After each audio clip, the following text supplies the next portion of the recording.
Starcasting to you from the City of Angels. Hello, everyone. I'm Karis. Thank you so much for being here and listening to the Voice of Astrology podcast. This is your astrology cosmic superpower for the week beginning Sunday, October 27th through Saturday, November 2nd, 2024. Let's journey together with astrology and explore how to connect with the stars, the planets, the energies for our new week ahead. The enchanting, magical, happy Halloween sky this week brings us the waning crescent moon, and the waning crescent moon floats by the fixed star Regulus, the royal heart of the lion. This is the brightest star in the heart of the Leo constellation, and you can look for them, the moon and Regulus, a few hours before dawn.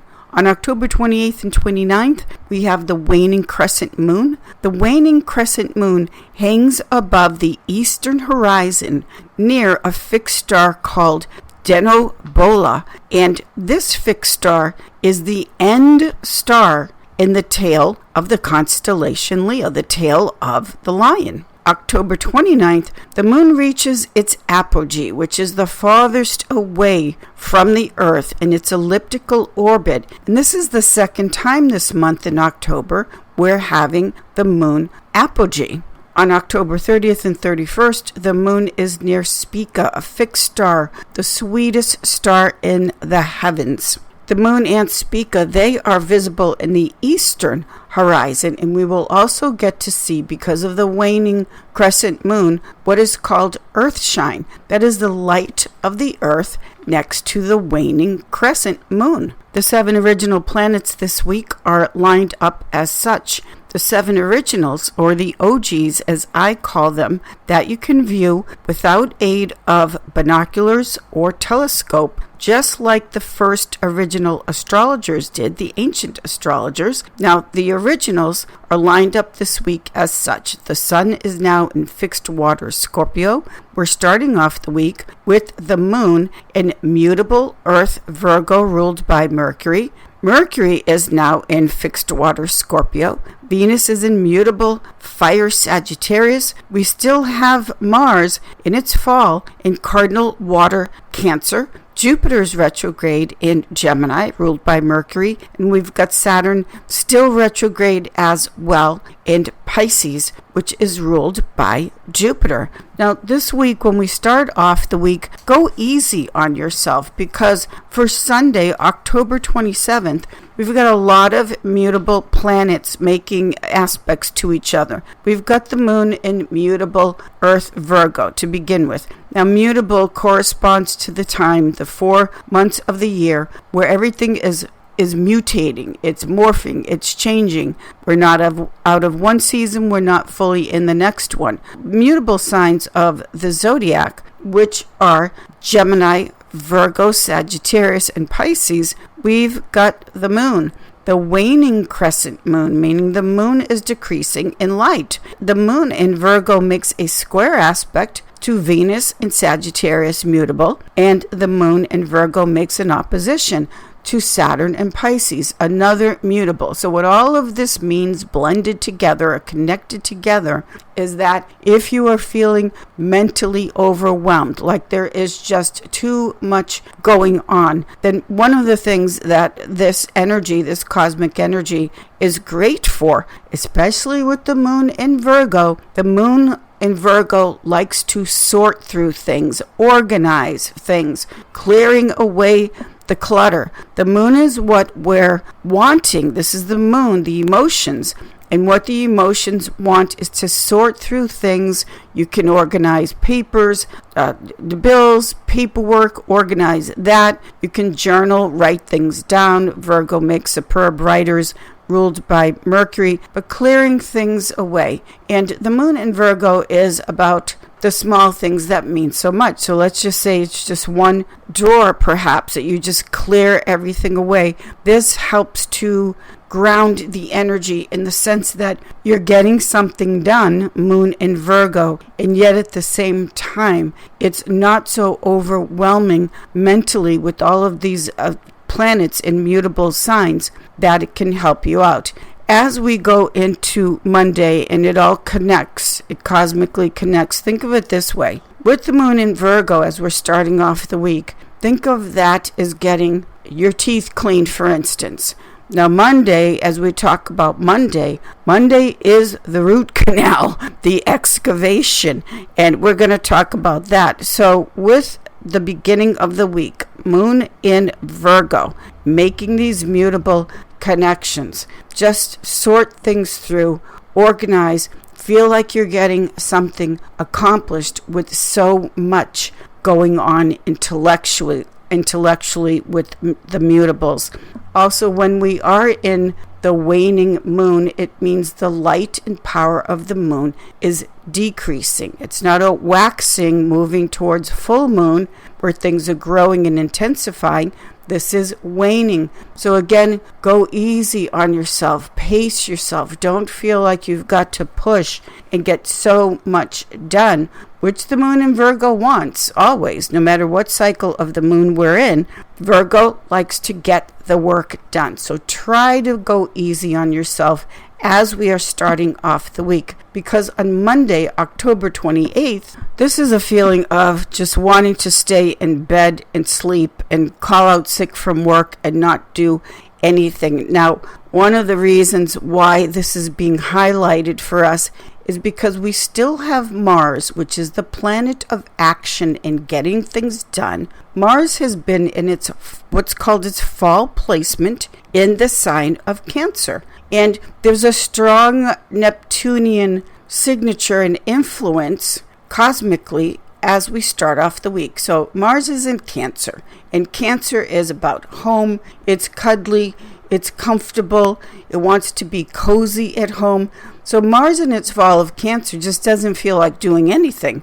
It just wants to hang out at home. And the Mars in Cancer makes a water trine flow to Neptune in Pisces. Pisces is imagination, the artist. It's visualizing things. It wants to create and dream and be inspired. This is Pisces. Neptune, I always say, is an ocean of emotion. Neptune rolling over the oceans. So Mars in Cancer making this water trine flow to Neptune in Pisces it's lethargic in the sense of not wanting to deal with the dailiness of Monday, the moon's day, and all that goes with getting back to work. It's just wanting to hang out. And then also with the moon, it's still in the sign of Virgo.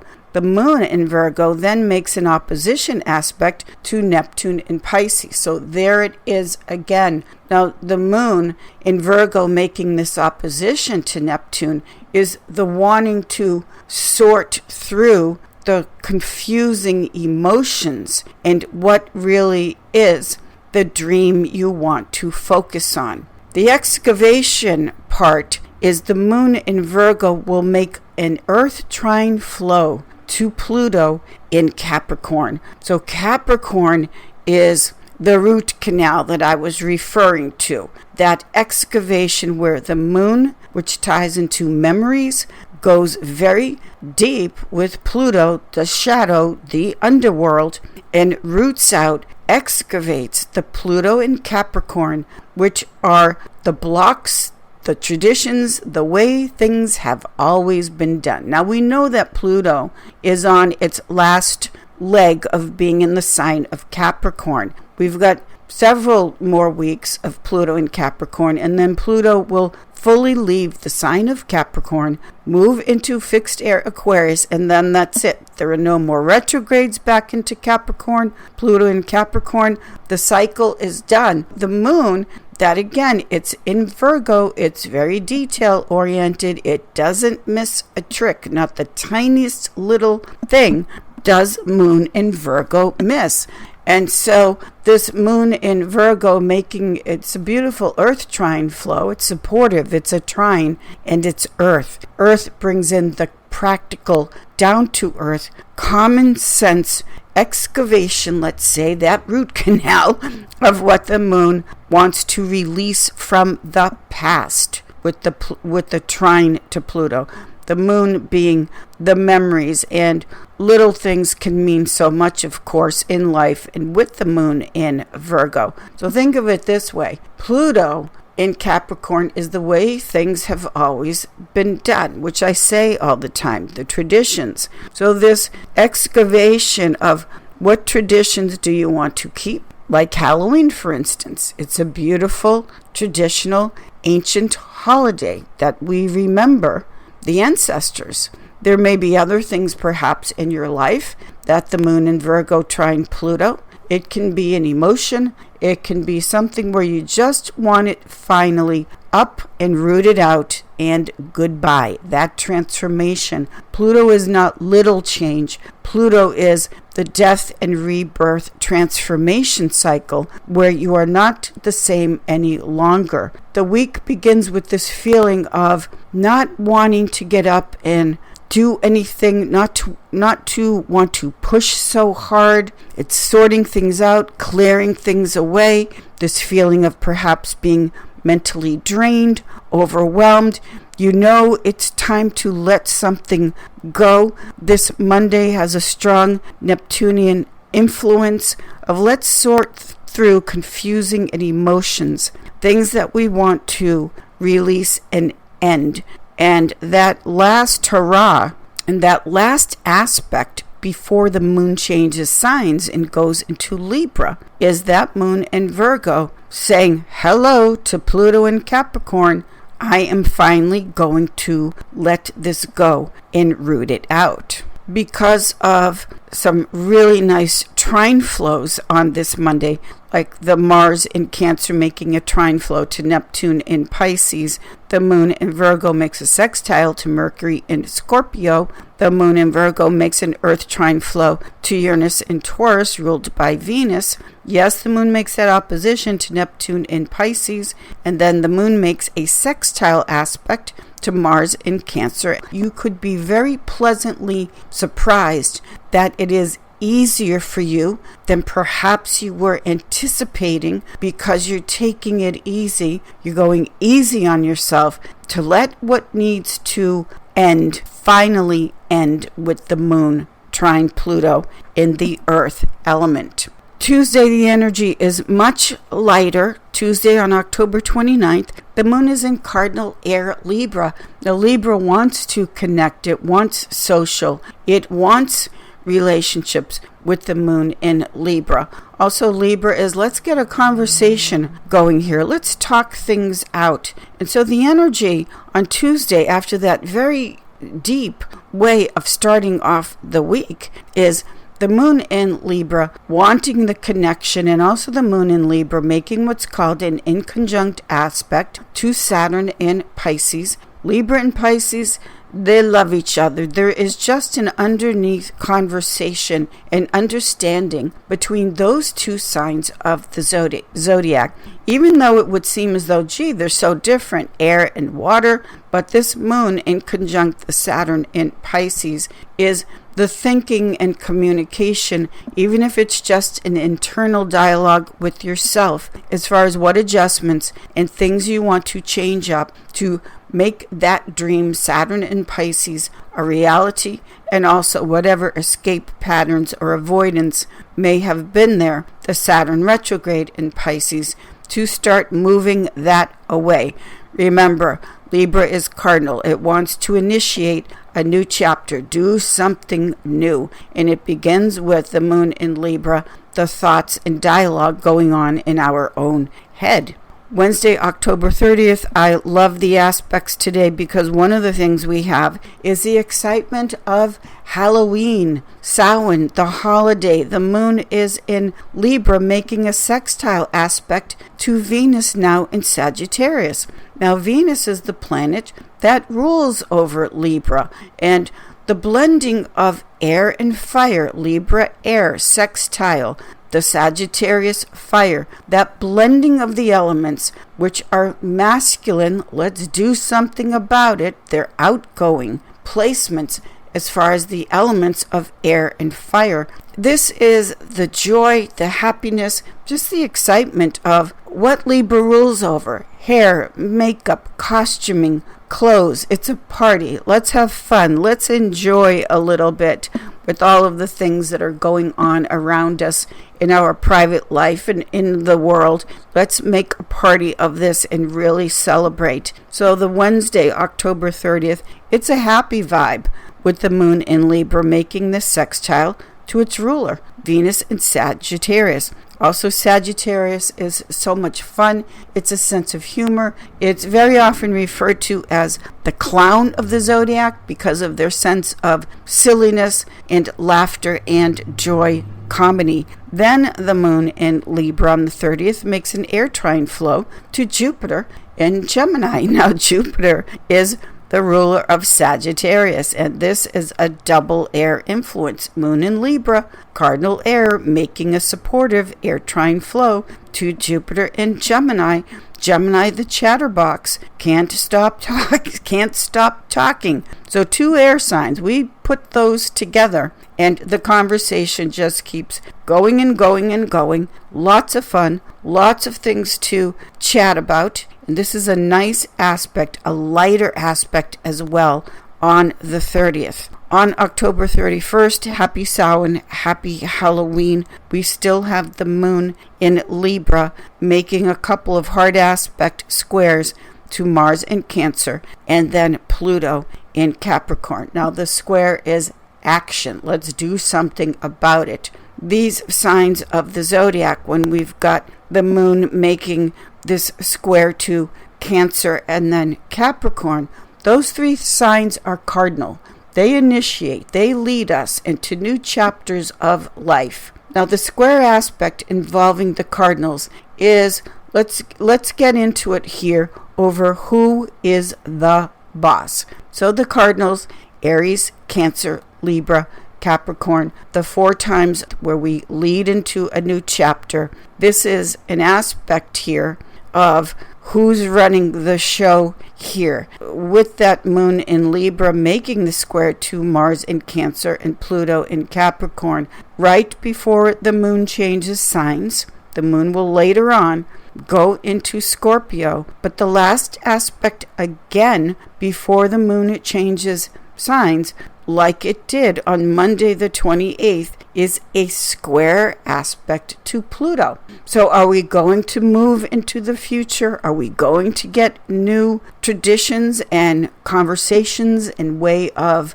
relating and communicating and connecting? Moon in Libra, making that square to Pluto in Capricorn. This is the last aspect before the moon goes void, of course, and changes into the sign of Scorpio. On Halloween, this is a time where, of course, we remember and honor the ancestors, those that have gone before us. It's an appreciation when we remember and think of the people we have known and loved, the people in our lives, and how unique and precious that they are. Just like you. You are an original. In the whole history of the world before you, the whole future after you, there is only one you. So when we think of and remember the happy memories of times, places, people we have loved, and just how precious and beautiful life is, good. It is a wonderful gift. And on this day, with this remembrance of the memories and the past and the honor of the ancestors, this is the moon square Pluto saying, let's get something started here. Let's initiate something where we are now going to love Libra, ruled by Venus, love, connect, and relate in a new way. Now, the moon on the 31st, on Halloween, it does move into the sign of death, Scorpio. We've got the sun in Scorpio, Mercury is in Scorpio, and now the moon is in Scorpio on Samhain, Halloween. This is a lot of fixed water passion. This is all of the energy and the force of fixed emotion, meaning there's nothing to stop you. When you are fully in, energetically, emotionally, fixed water Scorpio, that something is going to change, transformation, Scorpio. When you are all in energetically, then this determination on Halloween, it is going to happen. It will take place no matter what, because a fixed sign of the zodiac, like this moon in Scorpio, is determined. There is no stopping. With Scorpio, it is to the end, ride or die, no turning back. So this moon in Scorpio with the sun and Mercury in Scorpio as well is a transformative experience. And Mercury also in Scorpio is making this water trine flow to Neptune in Pisces. So the new way of thinking and imagining, Mercury, Scorpio, trine, Neptune in Pisces, a new way of seeing your vision in your imagination. This is also taking place on the day that we honor and remember those that have come before us, those that we have loved, always will love. And even if you know someone for a very short time in life, have you ever had the experience where someone came into your life? Maybe they weren't in your life forever or for years. You just knew them for a short period of time. But that destined meeting of that person, it changed the whole trajectory of your life. It transformed you. So as we are remembering and honoring, it's not only those that have been in our life forever, it's also those that we knew briefly, but just like the Scorpio transformation, we were never the same ever again, and we respect and honor them as well on this Samhain Halloween holiday. Friday, November 1st, we've got the new moon in Scorpio now at 9 degrees, which is the first decanate, the first division of Scorpio. This is Scorpio power.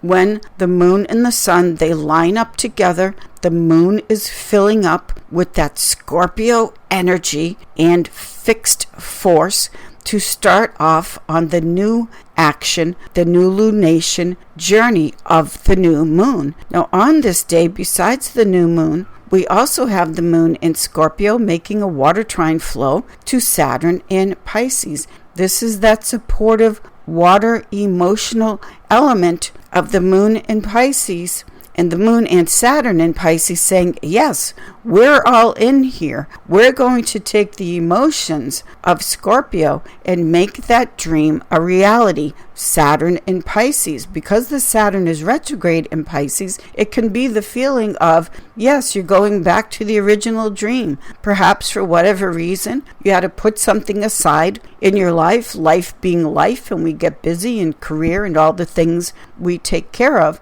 The moon making this water trine flow to Saturn in Pisces is the new moon action of, yes, I'm going back to the original dream, what I really wanted. I find this as an astrologer with my astrology clients that this tends to happen a lot at what's called the second Saturn return. The first Saturn return, when you're around 28 years old-ish, that's that first maturity in astrology. In astrology, you're not considered to be an adult until you go through the first Saturn return. But the second Saturn return, not always, but I do hear it a lot, is that the second Saturn return, which is around 58 years old-ish, this is when someone returns to the original dream a lot of the times that they wanted younger in their 20s. So this moon trine Saturn, moon in Scorpio trine Saturn in Pisces,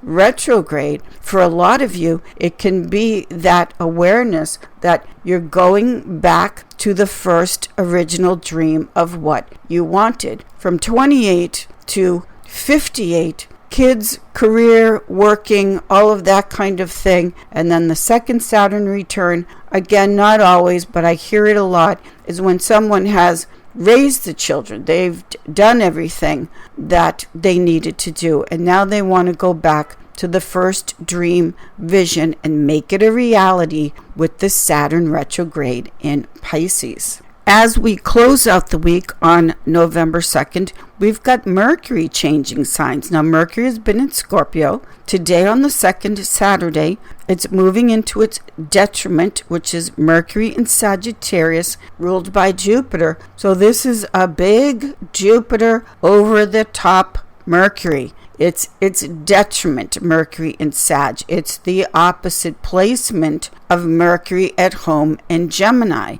Several things to be aware of with Mercury moving through Sagittarius. One, a Jupiter-ruled Mercury is slow down driving. Mercury rules over short trips, cars. So when you drive, always, but with this highlighted change, to be a little extra cautious on the road. Fire is fast. It's impatient. It wants everything yesterday. And Jupiter, Sagittarius, it just keeps going, doesn't know when to stop. So Mercury and Sagittarius, just try to pace yourself a little bit, slow it down a bit with this Mercury and Sag. Because Mercury is the mind and speech, what we say, how we say it, then think before you speak. Again, the Mercury and Sagittarius just wants to jump to conclusions and say things that perhaps we can't take back. So be aware of that. Also, we've heard of the Mercury retrograde where you don't sign a contract and negotiate and finalize a deal. With the Mercury and Sagittarius, this is the same thing. As far as keep it even keel, and you don't have to finalize a deal or sign a contract when Mercury is in its detriment. Get more information, get the proof, get the facts. Just like a Mercury exalted and in its domicile in the sign of Virgo, which is very scientific and pays attention to all the small details, you might want to make it a point of doing this with Mercury and Sagittarius. Think like a Mercury in Virgo and or a Mercury in Gemini. Show me the proof before I say, do, or finalize anything. Also, Sagittarius rules over social media, publishing, the news. Now, we're right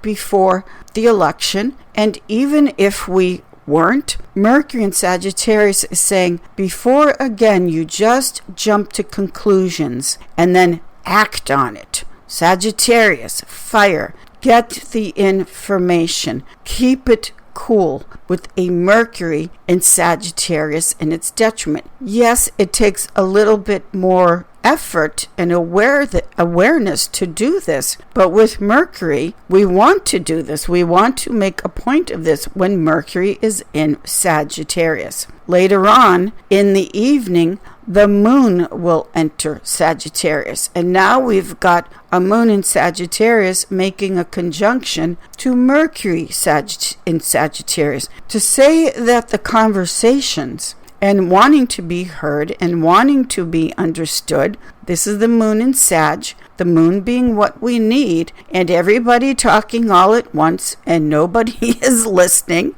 Hopefully not, but this is the aspect. Then this is emphasized even more with Mercury and now the moon on November 2nd going into Sagittarius, where everyone just has this energy of jumping, acting, fiery, jumping to conclusions. It is the weekend. People are out having fun, socializing, which I love with Sagittarius because Sagittarius is a great sense of humor. Sagittarius is often referred to as the clown of the zodiac. They're so much fun, so funny, a great sense of humor, but someone might not get the joke with the Mercury in Sagittarius. And you wouldn't want that to turn into a big fiery battle with a moon-Mercury conjunction in Sagittarius. Have fun, but try to temper the directness and bluntness of Mercury and just the sign of Sagittarius